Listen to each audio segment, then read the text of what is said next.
네, 이제 좀 자연스럽게 모두의 성장에 대한 토론으로 좀 넘어가 보겠습니다. 마찬가지로 갈수록 늘어나고 있어요. 네, 점점 많아지고 있는데요. 지금 건너편에 계신 아까 발제하셨던 김양희 분과장 장지연 맞습니다. 네, 장지연 분과장님 먼저 말씀 부탁드립니다. 네, 손을 빨리 들어야 되겠네요. 네. 막 번쩍 들고 막 그래야 돼요. 네, 번쩍 들었습니다. 저는 민생경제분과장 장지연입니다. 한국노동연구원에서 연구하고 있습니다. 기조발제에서 원칙과 방향성에서 많은 말씀을 해주셨기 때문에 저는 디테일로 한 발자국만 들어가도록 하겠습니다.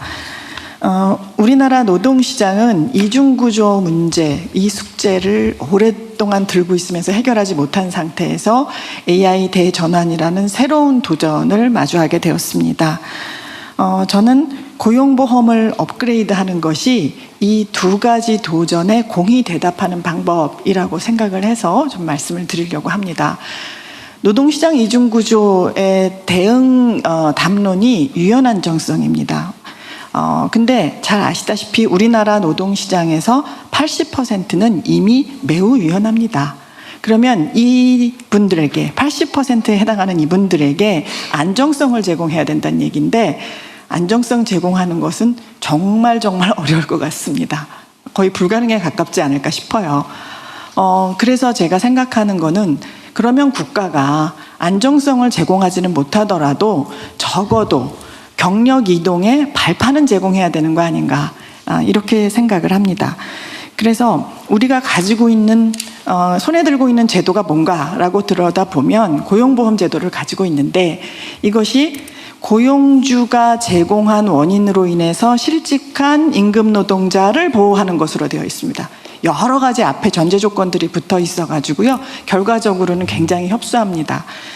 이것 때문에 대상 확대를 오랫동안 우리가 얘기를 해오기는 했습니다만 이 시점에서 돌아볼 때 고용보험 업그레이드는 두 가지로 구성이 됩니다. 하나는 여전히 적용 대상 확대, 그리고 두 번째는 자발적 이직자에게 실업급여를 제공하는 것, 이 두 가지로 구성이 됩니다. 임금 노동자 아니고 대체로 이제 비임금 노동자인 통계청의 국세청의 인적 영역 소득을 신고한 사람이 1년에 한 870만 명 정도 됩니다. 이 중에 한 10% 채 안 되는 84만 명이 고용보험에 들어와 있습니다. 요거는 2022년 노무제공자로 대상 확대를 하는 그 계기로 들어온 사람들인데요. 우리 제도 확대 그 자리에 멈춰 있습니다. 더 이상 확대되지 않고 그 자리에 있으니까 지금 다시 돌아가 볼 때이고요.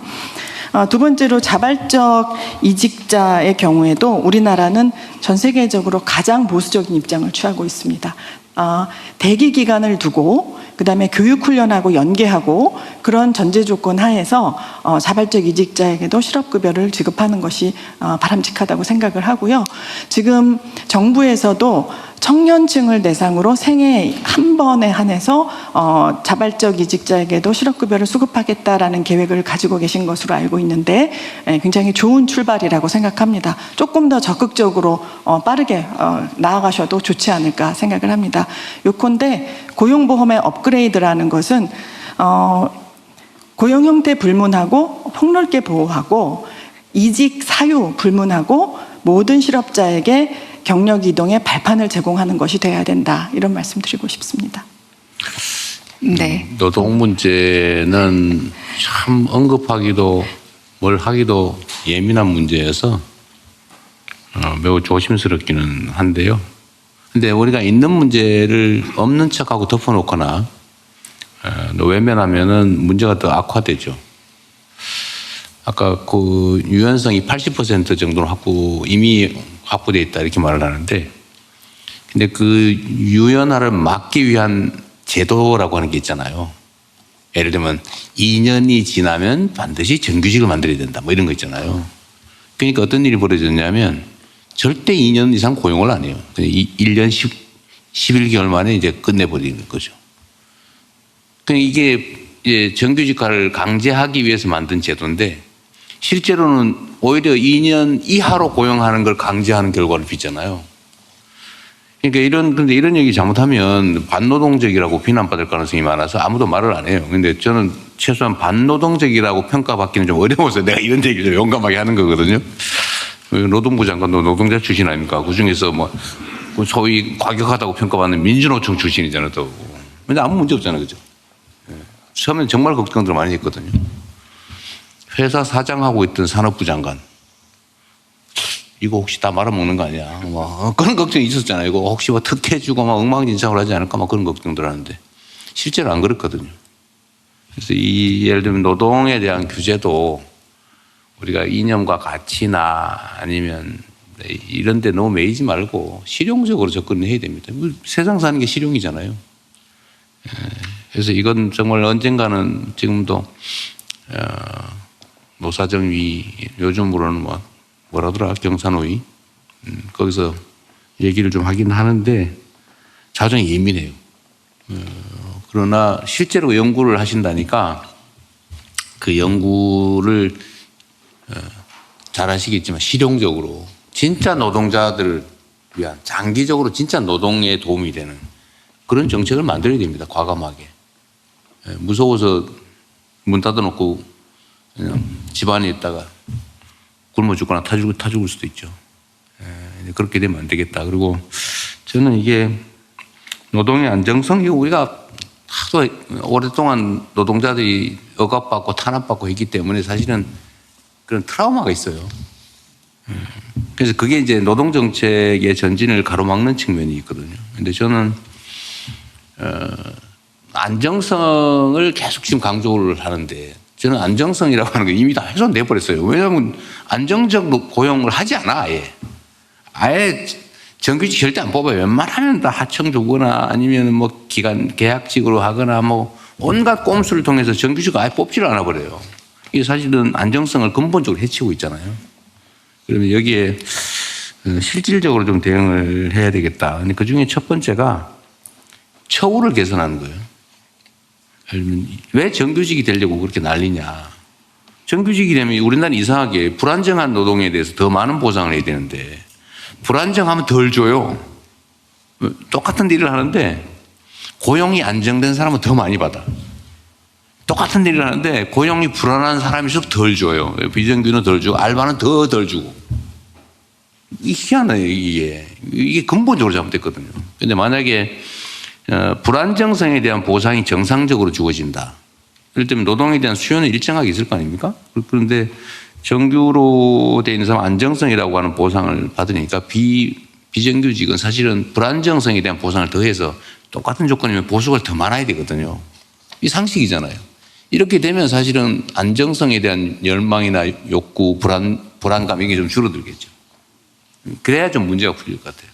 이 출발 자체가 노동을 이렇게 분할해 놓고 사실은 좀 나쁘게 얘기하면 분할 지배 전략이라고 하는 얘기도 있기도 한데 모두가 서로 합의된 아주 나쁜 관행 같은 거죠. 그 문제를 해결해야 될 것 같고 두 번째는 어쨌든 새로운 사회에 적응하기 위한 특히 인공지능을 어떻게 활용할 것인가가 결국은 역량의 핵심이 되지 않겠어요, 앞으로? 모든 노동의 핵심이 아마 인공지능을 얼마나 잘 활용하냐. 이게 될 가능성이 많죠. 문화예술인들 혹시 모르겠지만. 그래서 이 모든 국민들에게 AI에 접근할 권리 또는 교육받을 권리 그런 기회를 보장하는 것도 중요한 일일 것 같아요. 그게 진정한 의미의 노동을 강화하는 길일 것 같기도 합니다. 고용보험 문제도 그렇죠. 요즘 사실 저는 현장에서 이렇게 보면 자발적 실업에 대해서는 실업수당을 안 주니까 다 권고사직 하잖아요. 권고사직이 되잖아요. 그러니까 사장하고 사용자하고 서로 합의해가지고 권고사직 형식으로 실제로 사퇴해요. 내가 이런 얘기하면 또 문제가 되려나? 현실이야, 사실은. 권고 좀 해주세요, 사직을. 그래, 그러지 뭐. 왜냐면 뭐 좋은 게 좋은 거라고.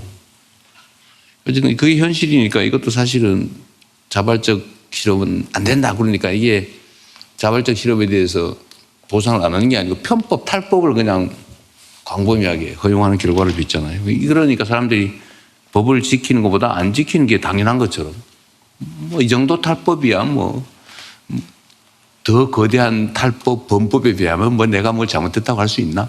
이런 생각 들잖아요. 이것도 다 사실 교정해야 될 부분입니다. 다 정상적으로 하자고요. 뭐 자발적으로 실업도 필요해서 했겠지. 실업 수당 받으려고 실업하는 사람이 어디 있어 세상에. 그렇잖아요. 그거는 자발적 실업은 지가 좋아서 그만둔 거니까 실업 수당 안 준다 이런 이상한 생각을 우리가 하고 있는 거지. 이건 매우 전근대적이잖아요. 그것도 수정해야 될 부분 같기도 합니다. 우리 국민들께서도 같이 한번 이런 문제 한번 같이 고민해 보자는 취지로 제가 길게 말씀드렸어요. 매우 중요한 과제였어요. 네, 너무 경쟁이 이제 심해지고 있습니다. 네.